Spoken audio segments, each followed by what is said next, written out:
ನೀವು ಹೊಸದಾಗಿ channel start ಮಾಡಿದ್ದೀರಾ, ಈ ವಿಡಿಯೋ ನೋಡ್ತೀರಾ, ಚಾನಲ್ ಕ್ರಿಯೇಟ್ ಮಾಡಿದರೆ ಮುಂದೆ ದೊಡ್ಡ ಮಿಸ್ಟೇಕ್ ಆಗ್ಬೋದು. ಈ ವಿಡಿಯೋನಲ್ಲಿ ನಾನು ಚಾನಲ್ ಕ್ರಿಯೇಟ್ ಮಾಡೋದ್ರಿಂದ ಇಂಪಾರ್ಟೆಂಟ್ ಸೆಟ್ಟಿಂಗ್ಸ್ ಆನ್ ಮಾಡ್ಕೊಳ್ಳೋದ್ರವರೆಗೂ ಸ್ಟೆಪ್ ಬೈ ಸ್ಟೆಪ್ ಎಲ್ಲನೂ ತೋರಿಸಿದ್ದೀನಿ. ಸೊ ವಿಡಿಯೋನ ಕೊನೆ ತನಕ ನೋಡಿ.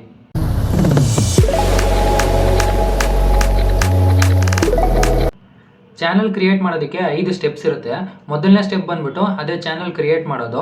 ಎರಡನೇ ಸ್ಟೆಪ್ ಬಂದ್ಬಿಟ್ಟು ಚಾನಲ್ನ ಬೇಸಿಕ್ ಸೆಟಪ್. ಮೂರನೇ ಸ್ಟೆಪ್ ಬಂದ್ಬಿಟ್ಟು ಅಬೌಟ್ ಸೆಕ್ಷನ್ನ ಫಿಲ್ ಮಾಡೋದು. ಇದು ತುಂಬಾ ಇಂಪಾರ್ಟೆಂಟು ನಿಮ್ಮ ಚಾನಲ್ ಗ್ರೋತ್ ಆಗೋದಕ್ಕೆ. ನಾಲ್ಕನೇ ಸ್ಟೆಪ್ ಬಂದ್ಬಿಟ್ಟು ಇಂಪಾರ್ಟೆಂಟ್ ಸೆಟ್ಟಿಂಗ್ಸ್ ಆನ್ ಮಾಡ್ಕೊಳ್ಳೋದು. ಐದನೇ ಸ್ಟೆಪ್ ಬಂದ್ಬಿಟ್ಟು ನೀವು ಫಸ್ಟ್ ವಿಡಿಯೋ ಅಪ್ಲೋಡ್ ಮಾಡಿದ್ಮೇಲೆ ನೀವು ಮಾಡೋವಂಥ ಕಾಮನ್ ಮಿಸ್ಟೇಕ್ಸು. ಹಾಗೆ ಈ ವಿಡಿಯೋನ ಕೊನೆಯಲ್ಲಿ ಬಂದ್ಬಿಟ್ಟು ನಾನು ನಿಮಗೆ ಒಂದು ಬೋನಸ್ ಟಿಪ್ ಕೂಡ ಕೊಡ್ತೀನಿ. ಸೊ ಬನ್ನಿ ಒಂದೊಂದೇ ಸ್ಟೆಪ್ನ ಹೇಗೆ ಮಾಡೋದು ಅಂತ ನೋಡೋಣ. ಸೊ ಮೊದಲನೇ ಸ್ಟೆಪ್ಪು ನಿಮ್ಮ ಯೂಟ್ಯೂಬ್ ಚಾನಲ್ ಕ್ರಿಯೇಟ್ ಮಾಡೋದು. ಮೊದಲಿಗೆ ನಿಮ್ಮ ಮೊಬೈಲ್ ಅಥವಾ ಲ್ಯಾಪ್ಟಾಪ್ನಲ್ಲಿ ಯೂಟ್ಯೂಬ್ ಆ್ಯಪ್ನ ಓಪನ್ ಮಾಡ್ಕೊಳ್ಳಿ. ನಿಮ್ಮ ಜಿಮೇಲ್ ಲಾಗಿನ್ ಆಗಿರಬೇಕು. ಪ್ರೊಫೈಲ್ ಆಪ್ಷನ್ ಮೇಲೆ ಕ್ಲಿಕ್ ಮಾಡಿ, ಕ್ರಿಯೇಟ್ ಎ ಚಾನಲ್ ಮೇಲೆ ಸೆಲೆಕ್ಟ್ ಮಾಡ್ಕೊಳ್ಳಿ. ನಿಮ್ಮ ಚಾನಲ್ ಕ್ರಿಯೇಟ್ ಆಗುತ್ತೆ. ಅದಾದಮೇಲೆ ಪೆನ್ಸಿಲ್ ಆಪ್ಷನ್ ಮೇಲೆ ಕ್ಲಿಕ್ ಮಾಡಿ, ನಿಮ್ಮ ಚಾನಲ್ ನೇಮ್ ಹಾಕಿ. ಆಮೇಲೆ ನಿಮ್ಮ ಚಾನಲ್ ನೇಮ್ ಬಂದ್ಬಿಟ್ಟು ಶಾರ್ಟ್ ಆಗಿ ಮತ್ತು ಈಸಿ ಆಗಿರಬೇಕು. ಆವಾಗ ನಿಮ್ಮ ಚಾನಲ್ನ ಹುಡ್ಕೋದಕ್ಕೆ ತುಂಬಾ ಈಸಿ ಆಗಿರುತ್ತೆ. ಅದಾದಮೇಲೆ ನೆಕ್ಸ್ಟ್ ಕ್ಲಿಕ್ ಮಾಡ್ಕೊಳ್ಳಿ. ನಿಮ್ಮ ಚಾನಲ್ ರೆಡಿ ಆಗುತ್ತೆ. ಸ್ಟೆಪ್ ನಂಬರ್ 2, ಚಾನಲ್ನ ಬೇಸಿಕ್ ಸೆಟಪ್. ತುಂಬ ಜನ ಇಗ್ನೋರ್ ಮಾಡುವಂಥ ಬೇಸಿಕ್ ಸೆಟ್ಟಿಂಗು ಇದೇ ಫ್ಯೂಚರ್ನಲ್ಲಿ ನಿಮ್ಮ ಚಾನಲ್ಗೆ ಗ್ರೋತ್ ಕೊಡೋದು. ಸೊ ನೆಕ್ಸ್ಟ್ ಬಂದುಬಿಟ್ಟು ಪ್ರೊಫೈಲ್ ಆಪ್ಷನ್ ಮೇಲೆ ಕ್ಲಿಕ್ ಮಾಡ್ಕೊಳ್ಳಿ. ನಿಮ್ಮದೊಂದು ಪ್ರೊಫೈಲ್ ಫೋಟೋನ ಅಪ್ಲೋಡ್ ಮಾಡಿ. ಫೇಸು ಕ್ಲಿಯರ್ ಆಗಿರಲಿ. ಪ್ರೊಫೈಲ್ ಫೋಟೋ ಅಪ್ಲೋಡ್ ಆದಮೇಲೆ ನೆಕ್ಸ್ಟ್ ಚಾನಲ್ ಬ್ಯಾನರ್ ಮೇಲೆ ಕ್ಲಿಕ್ ಮಾಡ್ಕೊಳ್ಳಿ. ನಿಮ್ಗೇನಾದರೂ ಚಾನಲ್ ಬ್ಯಾನರ್ ಹೇಗೆ ರೆಡಿ ಮಾಡ್ಕೊಳ್ಳೋದು ಅಂತ ಗೊತ್ತಿಲ್ಲ ಅಂದರೆ ChatGPT ಇಲ್ಲ ಜೆಮಿನೈಯಲ್ಲಿ ಹೋಗ್ಬಿಟ್ಟು ನಿಮ್ಮದೊಂದು ಫೋಟೋ ಅಪ್ಲೋಡ್ ಮಾಡಿ, ಹಾಗೆ ನಿಮ್ಮ ಚಾನಲ್ ನೇಮ್ ಹಾಕಿ, ಹಾಗೆ ನೀವು ಯಾವ ವಿಷಯದ ಮೇಲೆ ನೀವು ವಿಡಿಯೋಸ್ನ ಮಾಡ್ತಿರ್ತೀರಲ್ಲ ಅದೊಂದು ವಿಷಯದ ಬಗ್ಗೆ ಕೊಟ್ಬಿಟ್ಟು ನನಗೆ ಈ ಥರದೊಂದು ಬ್ಯಾನರ್ ಬೇಕು ಅಂತ ChatGPTಗೆ ಹೇಳಿ. ಅದೇ 2 ನಿಮಿಷದಲ್ಲಿ ನಿಮಗೆ ಒಂದು ಬ್ಯಾನರ್ನ ಕ್ರಿಯೇಟ್ ಮಾಡಿಕೊಡುತ್ತೆ. ಸೊ ಆಮೇಲೆ ಬ್ಯಾನರ್ನ ಅಪ್ಲೋಡ್ ಮಾಡ್ಕೊಳ್ಳಿ. Step number 3, about section fill ಮಾಡೋದು. ಇದು ತುಂಬಾ ಇಂಪಾರ್ಟೆಂಟು.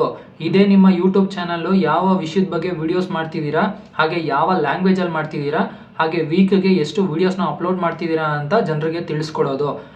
ಫಾರ್ ಎಕ್ಸಾಂಪಲ್ ಇಲ್ಲಿ ನೋಡ್ಬೋದು ನನ್ನ ಚಾನಲ್ನಲ್ಲಿ ನಾನು ಯಾವ ಥರ ಇದನ್ನು ಅಬೌಟ್ ಸೆಕ್ಷನ್ನ ಫಿಲ್ ಮಾಡಿದ್ದೀನಿ ಅಂತ. Step number 4, important settings on ಮಾಡ್ಕೊಳ್ಳೋದು. ಈ ಒಂದು ಸೆಟ್ಟಿಂಗ್ಸ್ನ ಆನ್ ಮಾಡಿಲ್ಲ ಅಂದರೆ ನೀವು ಎಷ್ಟೇ ವಿಡಿಯೋಸ್ ಮಾಡಿದ್ರೂ ವ್ಯೂಸ್ ಬರಲ್ಲ. ಸೊ ಬನ್ನಿ ಅದು ಹೇಗೆ ಅಂತ ನೋಡೋಣ.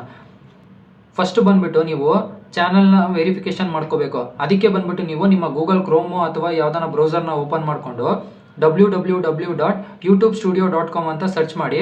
ಅಲ್ಲಿ ನಿಮಗೆ ಈ ಥರ ಒಂದು ಇಂಟರ್ಫೇಸ್ ಓಪನ್ ಆಗುತ್ತೆ. ಅಲ್ಲಿ ಸೆಟ್ಟಿಂಗ್ಸ್ ಮೇಲೆ ಕ್ಲಿಕ್ ಮಾಡ್ಕೊಳ್ಳಿ. ಸೆಟ್ಟಿಂಗ್ಸ್ ಮೇಲೆ ಕ್ಲಿಕ್ ಮಾಡಿದ್ಮೇಲೆ ಚಾನಲ್ ಮೇಲೆ ಕ್ಲಿಕ್ ಮಾಡಿ. ಚಾನಲ್ ಮೇಲೆ ಕ್ಲಿಕ್ ಮಾಡಿದ್ಮೇಲೆ ಫ್ಯೂಚರ್ ಎಲಿಜಿಬಿಲಿಟಿ ಅಂತ ಇದೆಯಲ್ಲ ಅದ್ರ ಮೇಲೆ ಕ್ಲಿಕ್ ಮಾಡಿ. ಸೊ ಇದರಲ್ಲಿ ಬಂದ್ಬಿಟ್ಟು ನಿಮಗೆ 3 ಆಪ್ಷನ್ ತೋರಿಸುತ್ತೆ. ಅದರಲ್ಲಿ ಮೊದಲನೇ ಆಪ್ಷನು ನಿಮ್ಮ ಚಾನಲ್ ಕ್ರಿಯೇಟ್ ಆದಾಗ ಎನೇಬಲ್ ಆಗಿರುತ್ತೆ. ಸೊ ಇವಾಗ ಎರಡನೇ ಆಪ್ಷನ್ ಬಂದ್ಬಿಟ್ಟು ನೀವು ಇಲ್ಲಿ ನೋಡ್ತಿರ್ಬೋದು ಫೋನ್ ನಂಬರ್ ವೆರಿಫಿಕೇಷನ್ ಅಂತ. ನಿಮ್ಮ ಮೊಬೈಲ್ ನಂಬರ್ ಹಾಕಿ ವೆರಿಫಿಕೇಷನ್ನ ಕಂಪ್ಲೀಟ್ ಮಾಡ್ಕೊಳ್ಳಿ. ಸೊ ನಿಮ್ಮ ಮೊಬೈಲ್ ನಂಬರ್ ಹಾಕಿ ವೆರಿಫಿಕೇಷನ್ ಕಂಪ್ಲೀಟ್ ಆಗೋದ್ರಿಂದ ಏನಾಗುತ್ತೆ ಅಂದರೆ ನೀವು ಕಸ್ಟಮ್ ತಮ್ನೇಲ್ ಹಾಕ್ಬೋದು, ಲೈವ್ ಸ್ಟ್ರೀಮಿಂಗ್ ಮಾಡ್ಬೋದು, ಮತ್ತು ಲಾಂಗ್ ಫಾರ್ಮ್ಯಾಟ್ ವೀಡಿಯೋಸ್ನ ಅಪ್ಲೋಡ್ ಮಾಡ್ಬೋದು.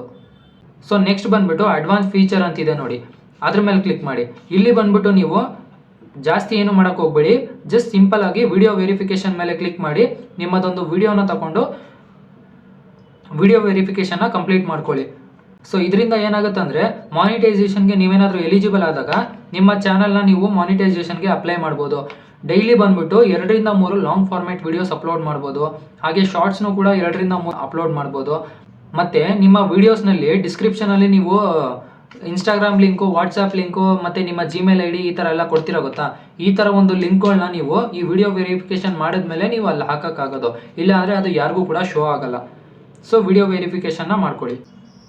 Upload default setting. ಇದರಲ್ಲಿ ಬಂದ್ಬಿಟ್ಟು ಟೈಟಲ್, ಡಿಸ್ಕ್ರಿಪ್ಷನ್ ಹಾಗೂ ವಿಸಿಬಿಲಿಟಿ ಈ 3ನ್ನ ನೀವು ಡಿಫಾಲ್ಟ್ ಸೆಟ್ಟಿಂಗ್ಸ್ನಲ್ಲಿ ಇಡ್ಬೋದು. ಇದನ್ನು ಮಾಡ್ಕೊಳ್ಳೋದ್ರಿಂದ ನಿಮಗೆ ಟೈಮ್ ಕೂಡ ಸೇವ್ ಆಗುತ್ತೆ.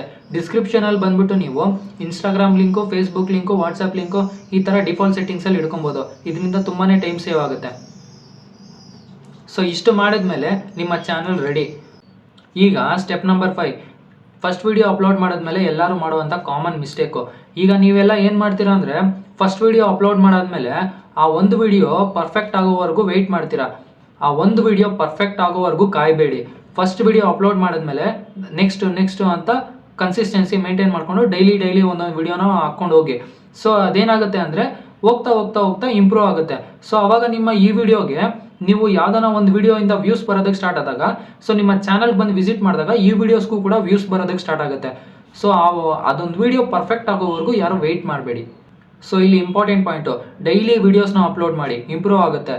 ಮತ್ತು ನಿಮ್ಮ ವಿಡಿಯೋಸ್ನಲ್ಲಿ ಬಂದುಬಿಟ್ಟು ಕ್ಲಿಯರ್ ಆಡಿಯೋ ಇರಲಿ, ಮತ್ತು ಸಿಂಪಲ್ ಎಡಿಟಿಂಗ್ ಇರಲಿ, ಮತ್ತು ಅಟ್ರಾಕ್ಟಿವ್ ತಮ್ನೇಲ್ ಇರಲಿ, ಮತ್ತು ಕನ್ನಡದಲ್ಲಿ ಟೈಟಲ್ನ ಡಿಸ್ಕ್ರಿಪ್ಷನಲ್ಲಿ ಕೊಡಿ. ಸೊ ಆವಾಗ ಜನರಿಗೆ ತುಂಬಾ ಅಟ್ರಾಕ್ಟ್ ಆಗುತ್ತೆ. ಹಾಗೂ ಇಷ್ಟು ಮಾಡೋದ್ರಿಂದ ನಿಮ್ಮ ಚಾನಲ್ನ SEO ಚೆನ್ನಾಗಾಗುತ್ತೆ, ನಿಮ್ಮ ವಿಡಿಯೋಸು ತುಂಬ ಜನದ ಹತ್ರ ಸಜೆಸ್ಟ್ ಆಗೋಕ್ಕೆ ಸ್ಟಾರ್ಟ್ ಆಗುತ್ತೆ. ಈಗ ಎಲ್ಲರೂ ಮಾಡುವಂಥ ಕಾಮನ್ ಮಿಸ್ಟೇಕು, ಅಬೌಟ್ ಸೆಕ್ಷನ್ನ ಫಿಲ್ ಮಾಡ್ದಿರಾ ಇರೋದು, ವೆರಿಫಿಕೇಷನ್ ಮಾಡಲ್ಲ, ಮತ್ತು ಬ್ಯಾನರು ಲೋಗೋ ಹಾಕಲ್ಲ, ಮತ್ತು ಕನ್ಸಿಸ್ಟೆನ್ಸಿ ಮೇಂಟೈನ್ ಮಾಡಲ್ಲ. ಇವತ್ತು ವಿಡಿಯೋ ಅಪ್ಲೋಡ್ ಮಾಡೋದು, 3 ದಿನ ಗ್ಯಾಪ್ ಕೊಡೋದು, ನಾಳೆ ವಿಡಿಯೋ ಅಪ್ಲೋಡ್ ಮಾಡೋದು, 3 ದಿನ ಗ್ಯಾಪ್ ಕೊಡೋದು. ಈ ಥರ ಮಾಡೋದ್ರಿಂದ ನಿಮ್ಮ ಚಾನಲ್ಗೆ ಎಫೆಕ್ಟ್ ಬೀಳುತ್ತೆ, ನಿಮ್ಮ ಚಾನಲ್ಲು ಫ್ರೀಸ್ ಆಗುವಂಥ ಚಾನ್ಸಸ್ ಕೂಡ ಇದೆ. ನಿಮಗೆ ಈ ವಿಡಿಯೋ ಹೆಲ್ಪ್ಫುಲ್ ಅನಿಸಿದರೆ ಈ ವಿಡಿಯೋನ ಲೈಕ್ ಮಾಡ್ಕೊಳ್ಳಿ, ಹಾಗೆ ನಮ್ಮ ಚಾನಲ್ನ ಸಬ್ಸ್ಕ್ರೈಬ್ ಮಾಡ್ಕೊಳ್ಳಿ. ನನ್ನ ನೆಕ್ಸ್ಟ್ ವಿಡಿಯೋದಲ್ಲಿ ನಿಮ್ಮ ಫಸ್ಟ್ ವಿಡಿಯೋ ವೈರಲ್ ಮಾಡೋದು ಹೇಗೆ ಅಂತ ನಾನು ತಿಳಿಸ್ಕೊಡ್ತೀನಿ.